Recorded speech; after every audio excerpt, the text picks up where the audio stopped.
कांग्रेस के नए अध्यक्ष खड़गे का वो किस्सा जो कोई नहीं जानता। आंखों के सामने मां और बहन जिंदा जला दी गईं। दंगों में घर परिवार पैसा सब कुछ गवा दिया। कई महीने जंगल में भूखे प्यासे काटने पड़े। हजार तकलीफों के बावजूद पढ़ाई नहीं छोड़ी।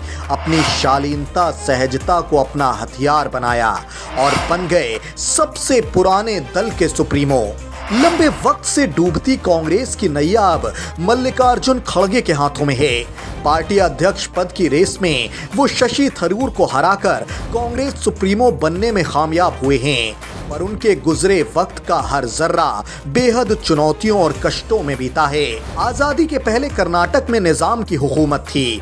बंटवारे के बाद उनके गांव वरवट्टी में भी हिंदू मुस्लिम दंगे भड़क गए। गांव पर निजाम की सेना ने हमला कर दिया। इस सेना के साथ लुटारी यानी लूटने वाले भी थे। उन्होंने पूरे गांव में आग लगा दी। इस गांव के एक घर में एक 5 साल के बच्चे के सामने उसकी मां और बहन को जिंदा फूंक दिया गया। बच्चा बेबस होकर रोता बिलखता रहा, कुछ नहीं कर पाया। उस वक्त बच्चे के पिता उसे किसी तरह बचाकर गांव से दूर लेकर चले गए। कई महीनों जंगल में रहे, भूखे प्यासे बिना छत के। बाद में मजदूरी करके अपने बच्चे को पाला पोसा। इस दरमियान सबसे प्रेरणादायी बात यह रही कि लाख मुफलिसी के बावजूद पिता ने बच्चे को काम में लगाने की बजाय पढ़ाया। बच्चा बड़ा होकर पढ़ लिख कर अपने जिले का पहला दलित वकील बना, फिर यूनियन लीडर, फिर विधायक, कर्नाटक सरकार में मंत्री, फिर सांसद, केंद्रीय सरकार में मंत्री और अब कांग्रेस का राष्ट्रीय अध्यक्ष।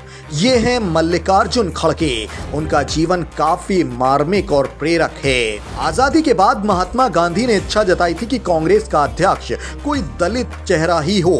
हालांकि उस समय ऐसा नहीं हो पाया।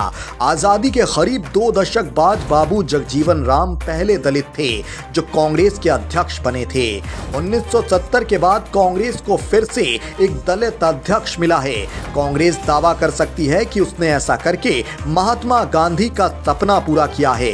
80 साल के इस राजनेता को 50 साल का सियासी अनुभव है। समर्थकों को उम्मीद है कि इसका फायदा अपना वजूद खोती कांग्रेस को मिल सकेगा। Bureau report. कांग्रेस के नए अध्यक्ष खड़गे का वो किस्सा जो कोई नहीं जानता। आंखों के सामने मां और बहन जिंदा जला दी गईं।